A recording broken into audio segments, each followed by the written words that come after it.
Ako po ay ampon. Itago niyo lang ako sa pangalang Jerry. Hindi ko alam ang aking tunay na magulang. Pero noong ako'y 12 years old na, sinabi ito ng aking foster parents. Ampon pala ako. Ako'y nagulat sapagkat napakabait at spoiled ako sa kanila kahit di sila ang birth mom and dad ko. Ngunit bilang ampon, alam mo sa sarili mo na may kulang. Kailangan mo makilala ang iyong tunay mong magulang.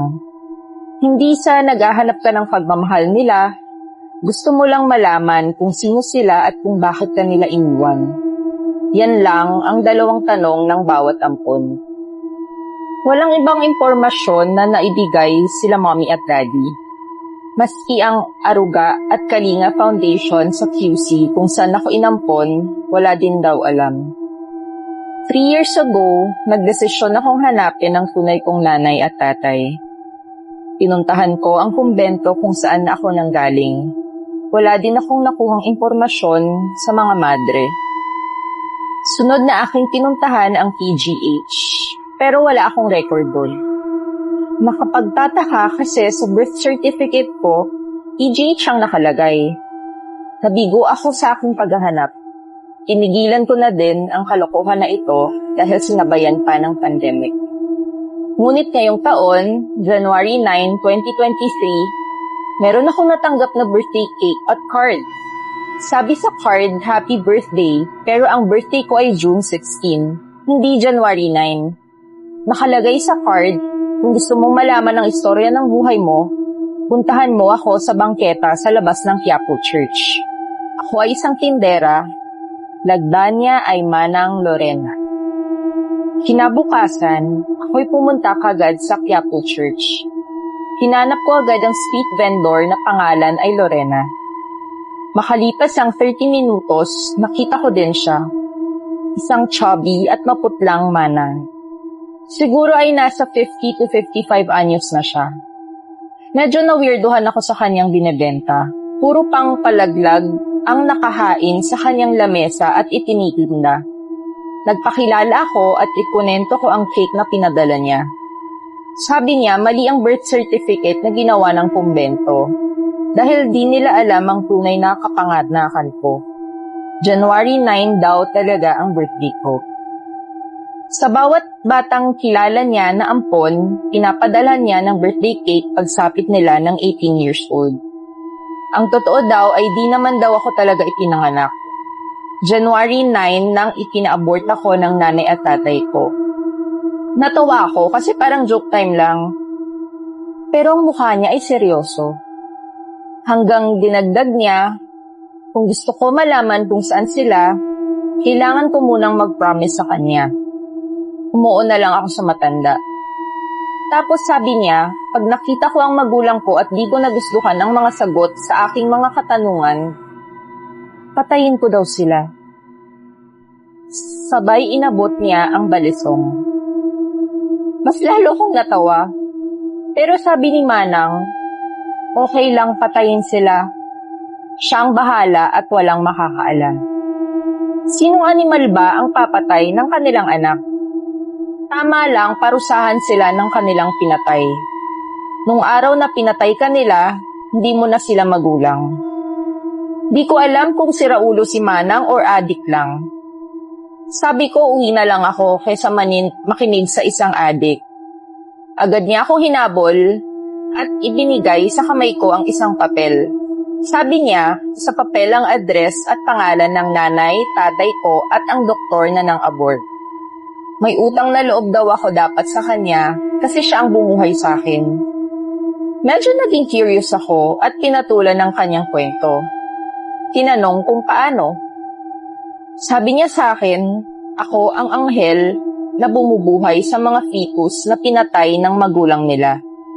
Alam niya kung sino ang nagpapa-abort at siya ang pumukuha sa fetus pag tinapon at muli niyang binubuhay para may tsansa sa mundo. Pinipigilan ko ang aking tawa.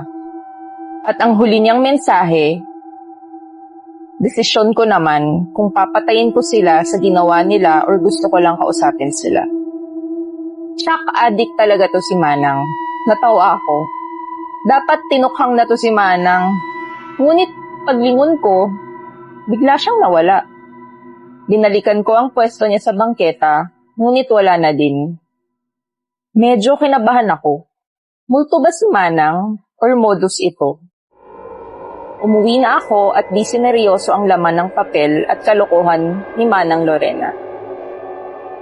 Lumipas ang ilang araw, ang balisong at papel ay nasa study table ko lang. Hindi ako makatulog.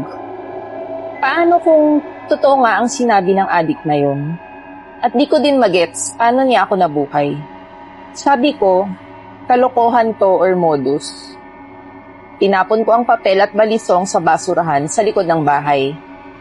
Pero pagbalik ko, nasa study table ko pa din.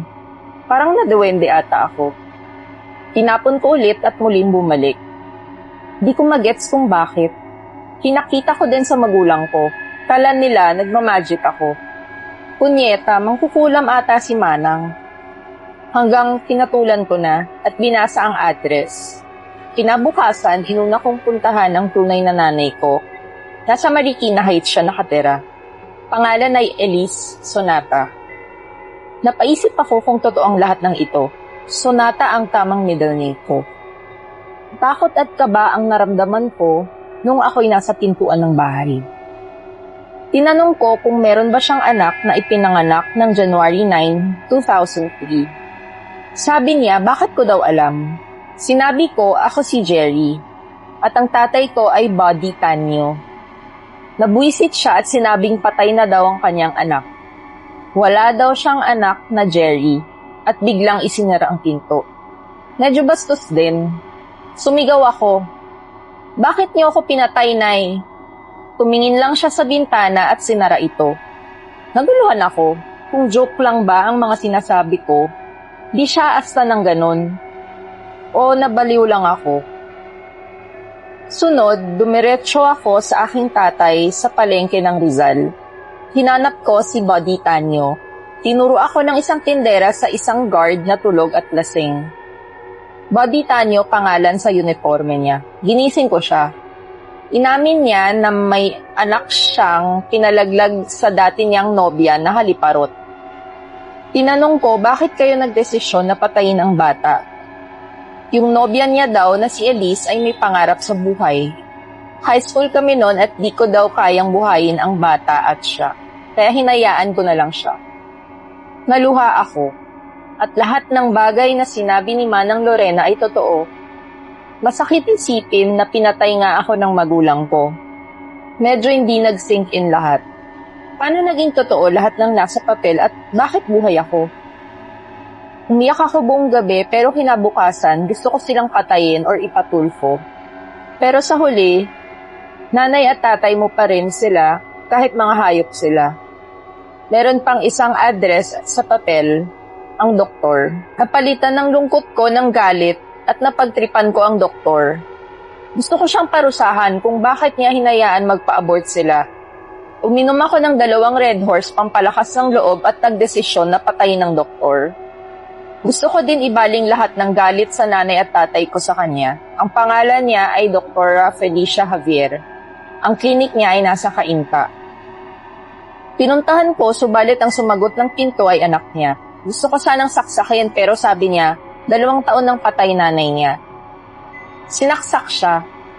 Yun pala, may nakauna na pala sa akin. Tinanong ko ang anak niya kung sinong pumatay. Ang killer daw ay si Mark De Jesus. Buti na lang at patay na siya. Kung hindi, kriminal na ako ngayon.